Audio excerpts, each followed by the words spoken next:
Ledersitze, LED-Leitbar-Automatikgetriebe, ein smoothes Design. Krass, das ist ja ein Lastenrad. Moin, ich bin Tillmann von der Radelbande und das hier ist das brandneue Lovens Explorer 2. Und es ist das erste Lastenrad, bei dem konsequent alles umgesetzt wurde, was sich alle wünschen, die normalerweise eher Mini Countryman, Range Rover oder BMW X5 fahren.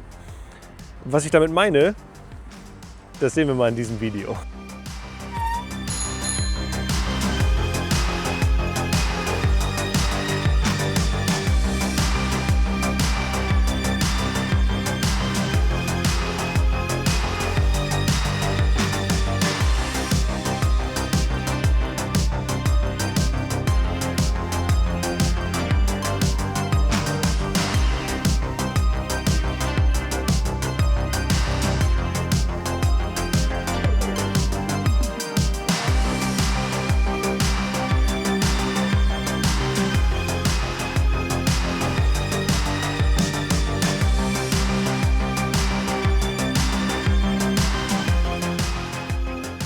Dieses Bike wurde uns von Lovens für die Dauer, die wir das halt brauchen, ausgeliehen und sie unterstützen die Produktion dieses Videos. Sie haben allerdings nichts zu sagen in Bezug darauf, was ich hier in diesem Video sage.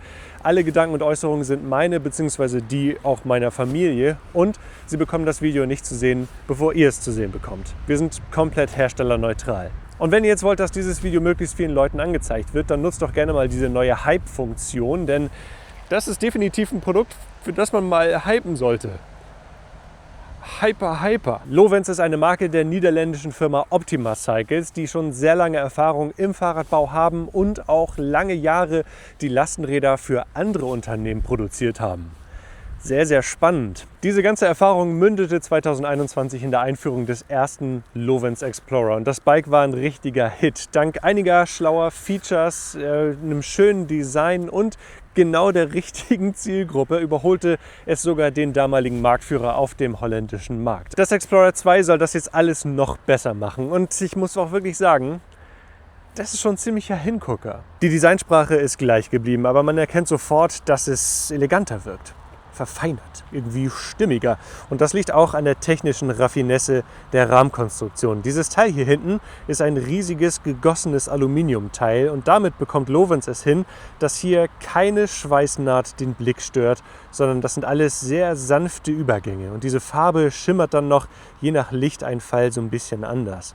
Hier wurde dann, wie bei der ersten Generation, ebenfalls darauf geachtet, dass der Riemen unter der Strebe entlang läuft, was die Wartung vereinfacht und das ganze Konstrukt noch mal eine ganze Ecke stabiler macht, weil man eben keine Rahmenöffnung braucht. Und der dritte Punkt ist, dass der Riemen ebenfalls schön innerhalb dieser Abdeckung hier geführt wird. Das verhindert, dass die Hose oder der Rock da rankommt und der Riemen auch insgesamt noch sauberer bleibt. Eine sehr, sehr schöne und schlaue Konstruktion.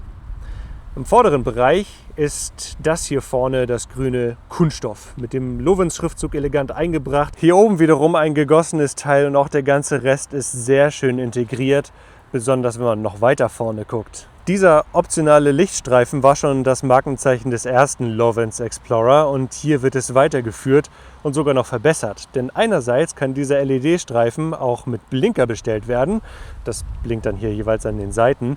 Andererseits ist auch der Scheinwerfer hier vorne direkt in die Box integriert, was das Ganze in der Form schön aufgeräumt werden lässt. Lenkt dadurch allerdings nicht mit. Darunter ist dann die Trommel der Seilzuglenkung sowie der Zugang zur Gabel und das ABS-System hier hinter.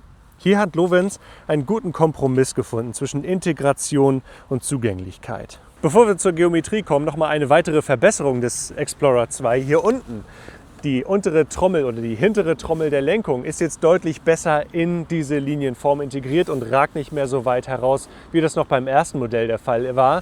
Das sollte der Lebensdauer noch mal deutlich zuträglich sein. Ansonsten haben wir hier eine sehr holländische Geometrie. Und wie ich schon beim Review-Video übers Dolly sagte, Das ist genial. Ich liebe das. Wir haben einen sehr flachen Sitzwinkel, einen flachen, nach hinten geneigten Lenkwinkel und dadurch kommt eine sehr aufrechte Sitzposition zustande, egal wie groß ihr seid. Der Sattel lässt sich dann auch noch in einem großen Maße verstellen, von wirklich Menschen zwischen 1,55 Meter bis zu Menschen mit der Größe von mir etwa, also von knapp 2 Metern. Ich muss sogar den Sattel noch ein bisschen runterstellen, um optimal zu sitzen. Und was nun auch neu ist, ist diese rautenförmige Sattelstütze hier. Die ist natürlich proprietär, aber die verhindert, dass sich der Sattel verdreht und er kann auch dank des Diebstahlschutzes nicht einfach entnommen werden. Eine Federsattelstütze wird auch noch für das Lovens Explorer verfügbar sein, die dann auch hier in dieses Sitzrohr passt. Der Einstieg ist angenehm niedrig, aber ohne rekordverdächtig niedrig zu sein und der Lenker lässt sich dann auch noch in verschiedenen Stufen mit diesem verstellbaren Vorbau, das sollte man jetzt nicht unbedingt machen, aber er lässt sich leicht in der Neigung verstellen und sich somit auch näher ran oder weiter wegstellen, sowie der Lenker, der sich dann auch noch quasi stufenlos in der Neigung verstellen lässt. So, jetzt mal wieder die Mitte finden und dann kann man das auch schnell wieder einschnappen. Und auch hier fällt auf, wie gut das Ganze integriert ist und wie sauber das Ganze verarbeitet ist, ohne aber die Variabilität hier in der Lenkerverstellung oder in der Sattelverstellung irgendwie einzuschränken. Das hat Lovens richtig gut hingekriegt. Der Lenker ist dann aufs Wesentliche reduziert. Links sehen wir das tolle Purion 200 Display, auf der anderen Seite eine Klingel, Griffe und Bremshebel natürlich, aber das war's auch schon. Was allerdings auch an der Ausstattung liegt. Sprechen wir mal über Optionen. Das Explorer 2 gibt es mit 3 Bosch-Motoren als 60, 75 und 100. Ihr ahnt es, das sind die Drehmomente. Dann könnt ihr den Rahmen in 2 Farben und auch die Kontaktpunkte in 2 Farben konfigurieren.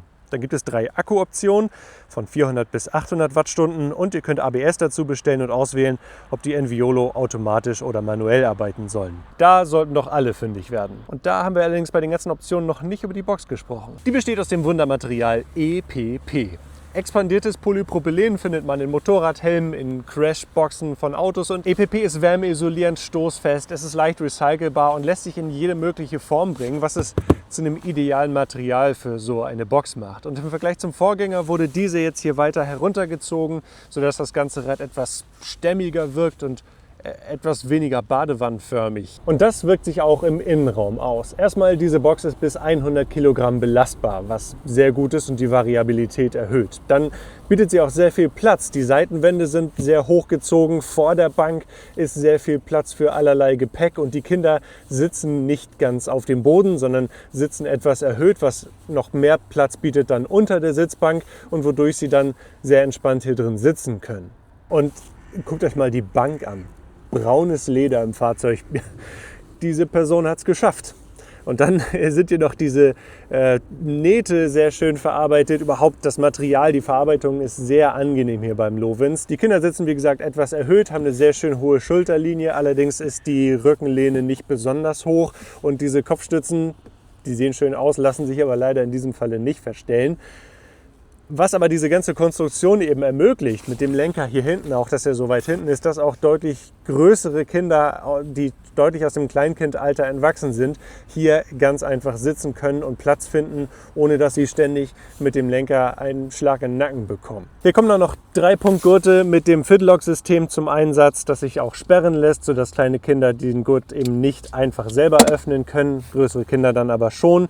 Hier oben sind Schulterschoner aus Gummi zum Einsatz gekommen, die sich dann hier vorne miteinander verklipsen lassen. Da muss ich sagen, da finde ich die Lösung, die es im Dolly gab, insgesamt noch mal besser, weil die etwas zuverlässiger funktioniert. Und dann gibt es noch sehr interessantes Zubehör und am prominentesten ist wahrscheinlich das Regenverdeck hier. Das wird hier hinten eingehakt, lässt sich hier einfach öffnen, auf der linken und auf der rechten Seite. Und dann kann man es im Ganzen nach vorne klappen, denn hier vorne sind diese Streben an diesen Scharnieren befestigt, sodass es sich wirklich sehr, sehr einfach beladen lässt und Kinder können hier super einfach einsteigen. Wenn man das dann wieder schließen möchte, dann zieht man einfach hier dran, es fällt nach hinten und kann es dann hier einfach wieder einhängen. Das ist wirklich sehr leicht in der Anwendung. Wenn es komplett geöffnet ist, ist es allerdings etwas wackelig. Und deswegen, sollte es windig sein, gibt es eine zweite Möglichkeit, und zwar indem einfach die Seitenfenster geöffnet werden. Hier habt ihr entweder einen einfachen Zugang zu euren Kindern oder ihr könnt das auch entweder komplett aufsippen und dann auch entfernen, so an schönen Sommertagen zum Beispiel. Und jetzt können die Kinder so einsteigen. Oder aber ihr sippt es halb wieder zu, könnt es dann so aufklappen und dann können die Kinder ebenfalls einsteigen. Und dann gibt es doch die Möglichkeit, das aufzurollen und mit diesem Straps hier oben zu fixieren. Also insgesamt ziemlich variabel und auch im Sommer gut verwendbar, vor allem da es auch einen Sonnenschutz für diese obere Scheibe hier gibt. Hier hinten auf der Rückseite ist dann noch so ein kleines verstecktes Fach, wo ich zum Beispiel meine Handschuhe drin habe.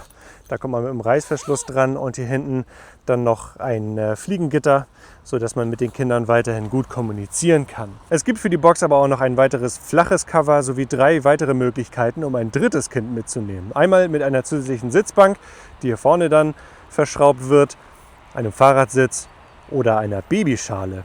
Und dann hat Lovens sich noch ein paar Dinge überlegt, um den Komfort für die Kinder zu steigern. Denn einerseits gibt es die Option für eine kleine Lampe mit USB-C-Anschluss. Das wird dann hier befestigt und einer Sitzheizung. Ja, 2026 bekommen Kinder im Lastenrad eine Sitzheizung. Und das ergibt meines Erachtens auch wirklich Sinn, denn hier vorne drin sind die Kinder einfach inaktiv.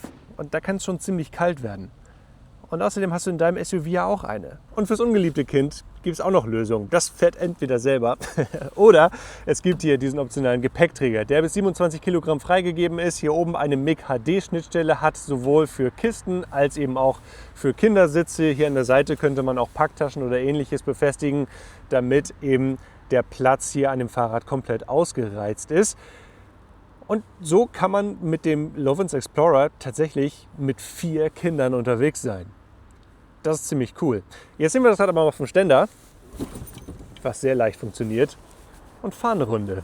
Hier drin befinden sich meine Mitarbeiter, die Puppe, und meine beiden 20 Kilo schweren Mitarbeiter, die beiden Kugeln. Und somit kommen wir auf eine Gesamtlast von 43 Kilogramm hier vorne in der Box, also gut und gerne 2 Kinder. Damit ist es längst noch nicht ausgelastet. Und wie immer, das erste, was wir checken wollen, ist die Beschleunigung von 0 auf 25 km/h. Höchste Unterstützungsstufe, und hier können wir nichts einstellen. Hier habe ich die Trittfrequenz auf etwa 70 Umdrehungen pro Minute eingestellt. Das versucht er dann zu halten und wir legen los. Und das geht ganz gut vorwärts. Und dann sind wir jetzt bei 25 km/h.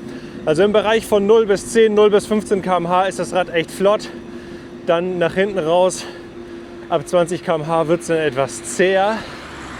Aber was auffällig ist, diese Enviolo-Automatik, die arbeitet sehr zuverlässig, die arbeitet sehr entspannt. Es ist insgesamt keine vehemente Beschleunigung hier mit dem Performance-Line-Motor, aber sie ist ausreichend. Selbst mit dieser Beladung hier im Flachen, wie es am Berg ist, das sehen wir jetzt aber gleich am mächtigen Jerusalemsberg. Ich versuche so bummelig 200 Watt zu treten und dann wollen wir mal sehen, wie schnell wir werden, beziehungsweise wie schnell wir dann auch bleiben. Und wir beginnen mit 20 km/h etwa, nicht zu viel Kraft auf dem Pedal, 19 km/h. Wenn ich jetzt schon wieder deutlich langsamer werden möchte, 14,5, 12, 11, etwa 11 km/h hier am steilsten Stück. Das ist definitiv nicht schnell, aber ich kann meine Trittfrequenz von 70 Umdrehungen pro Minute beibehalten. Und ich glaube, nach unten hin ist auch noch ein bisschen Luft. Das ist sehr gut, weil das zeigt, dass er auch stärkere Steigungen machen könnte. Allerdings muss man ja auch sagen, ist das hier gar nicht der stärkste Motor, der mit diesem Rad angeboten wird. Der Performance Line ist halt so die Mittelklasse. Und dafür macht er das dann schon ziemlich gut mit diesem verhältnismäßig schweren Fahrrad. Dafür ist aber die Geräuschkulisse interessanterweise lauter als bei anderen Performance-Line-Motoren. Hier über solche Kanten kommt das Rad sehr gut rüber. Nur wenn das Hinterrad rüber rollt, dann mache ich so einen kleinen Hüpfer. Und das liegt natürlich an dieser Sitzposition. Die ist, wie ihr sehen könnt, sehr aufrecht. Ich sitze auch ziemlich weit über dem Hinterrad. Und das ist eine sehr, sehr angenehme Sitzposition. Auch die Griffposition, die Position des Lenkers ist jetzt hier in dieser höchsten Einstellung, die es gibt, doch durchaus angenehm. Was ich mir eventuell ein bisschen wünschen würde, dass es doch noch ein bisschen höher wäre und ein bisschen weiter nach hinten. Also noch etwas stärker Hollandradmäßig. Aber das mag auch an meiner Größe von 1,96 Meter liegen. Wenn man es in die Kurve legen möchte, dann reagiert das Rad sehr gut und sehr schnell, hat eine gewisse Schwere in der Lenkung durch die Seilzuglenkung, die aber auch nicht übertrieben ist. Weder übertrieben leicht noch übertrieben schwer, sondern ziemlich gut ausgewogen insgesamt. Also natürlich ist das alles andere als sportlich, aber das will das Lovens auch gar nicht sein.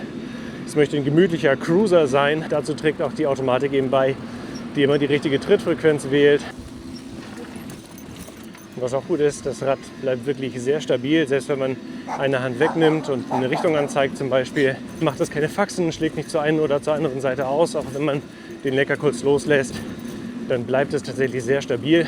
Sehr fein und sehr gut ausgewogen, das Lovens. Aber wie ist es, wenn ihr mal eine Radtour machen wollt über Gravel? Viele Blätter natürlich. Ja, es ist nicht der richtige Untergrund für dieses Fahrrad. Das ist ganz klar. Die Reifen, die haben einen gewissen Grip, aber auch nicht super viel. Das Rad an sich ist halt relativ schwer, wobei es alles andere als schwergängig ist.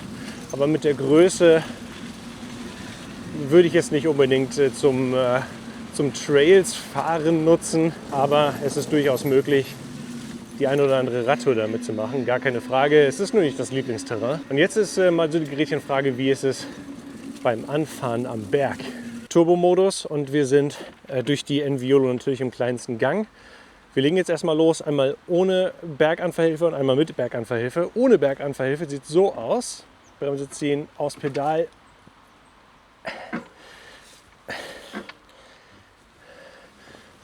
Ja, da braucht der Motor einfach ein kleines Moment, eine kleine Sekunde, um dann zu bemerken, okay, da möchte jemand Kraft abrufen. Deswegen nutzen wir jetzt mal die Berganfahrhilfe. Kraft aufs Pedal, Berganfahrhilfe aktiv und wir legen los. Okay, das ist deutlich besser, trotzdem auch anstrengend.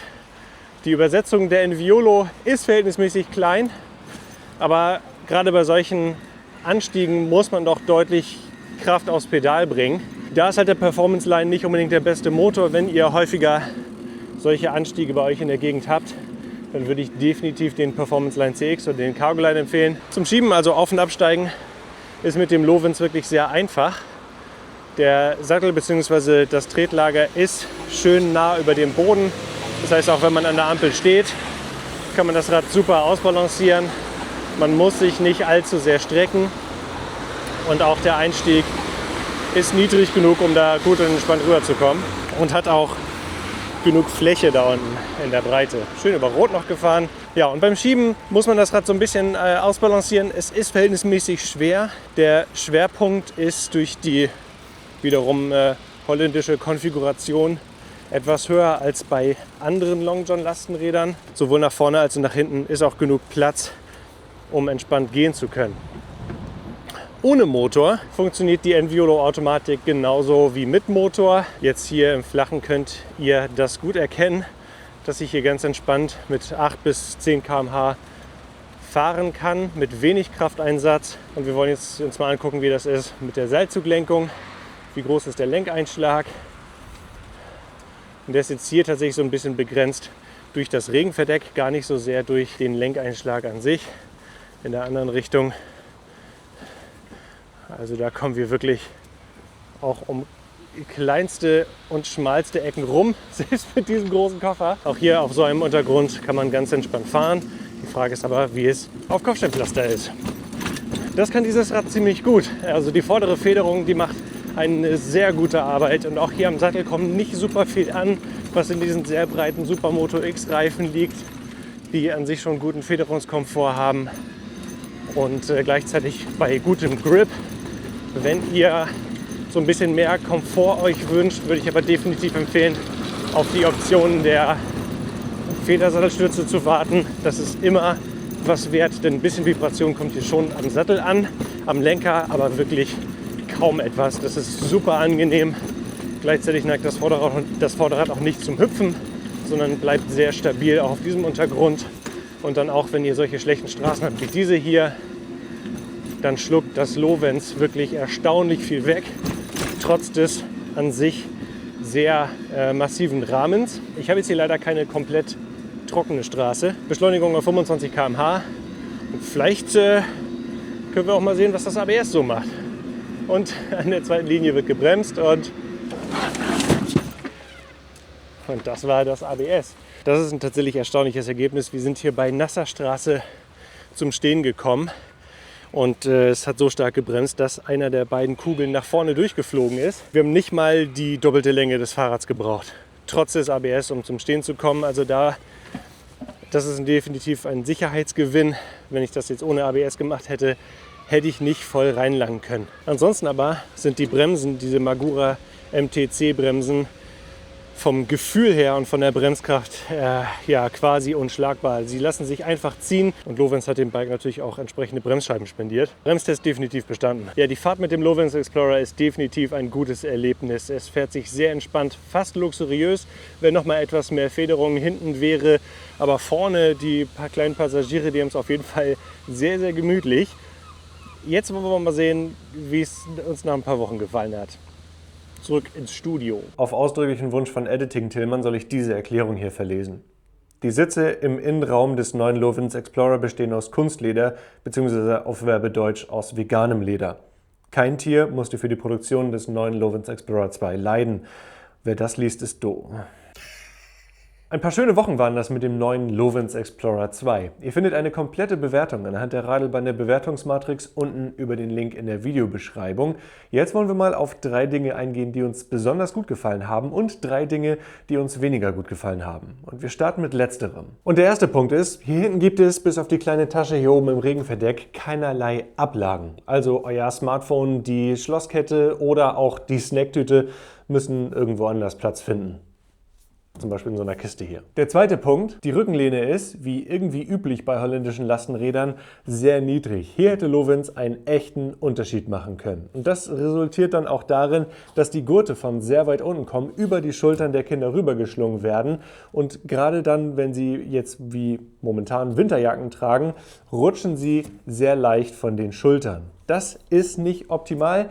Da haben sich meine Kinder doch häufiger darüber beschwert. Und der dritte Punkt, das Regenverdeck schränkt den Einlenkwinkel des Lenkers ein bisschen ein. Hier müsst ihr den Lenker immer in die hinterste, oberste Position bringen und auch definitiv beim Händler das einmal so einstellen lassen, dass die Bremsbehebel wirklich nirgendwo hinterhaken können. Aber das Lovens hat auch sehr gute Seiten und das erste, was uns besonders gut gefallen hat, ist das Design. Aus jedem Winkel sieht das neue Lovens Explorer einfach sehr gut aus und damit hebt es sich wohltuend von anderen Angeboten in diesem Segment ab. Der zweite Punkt, der uns richtig gut gefallen hat, ist die Fahrdynamik. Kein anderes holländisches Long John fährt sich so gut wie das Lovens Explorer. Es ist sehr komfortabel, es hat eine top abgestimmte Lenkung und ist gleichzeitig auch richtig agil und das egal, ob das Rad beladen oder unbeladen ist. Und der dritte Punkt ist, der Platz hier drin und auch die zulässige Höchstlast machen dieses Rad sehr variabel. Egal, ob ihr kleine Kinder, mehrere Kinder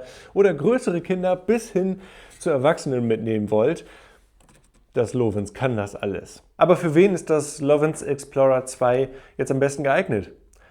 Ich würde sagen, für alle, die ein praktisches Long John Lastenrad für bis zu 4 Kinder suchen, das sich aber gleichzeitig elegant und fast luxuriös anfühlen soll. Lastenräder haben ja meistens so eine Nutzfahrzeugoptik, aber Lovens bekommt es mit diesem Rad hin, eine wirklich sehr hohe Variabilität und Praktikabilität mit einem eleganten Design zu verbinden. Ähnlich wie der Anspruch, den viele an ihr SUV hegen. Nur hier haben wir halt ein wirklich sinnvolles Gefährt für die Stadt. Schreibt jetzt mal, was ihr von dem Lovens Explorer haltet. Hier findet ihr ein Video von dem günstigen Bruder, dem Dolly. Hier unten könnt ihr das Video abonnieren und wir sehen uns beim nächsten Mal. Tschüss. Bis dann.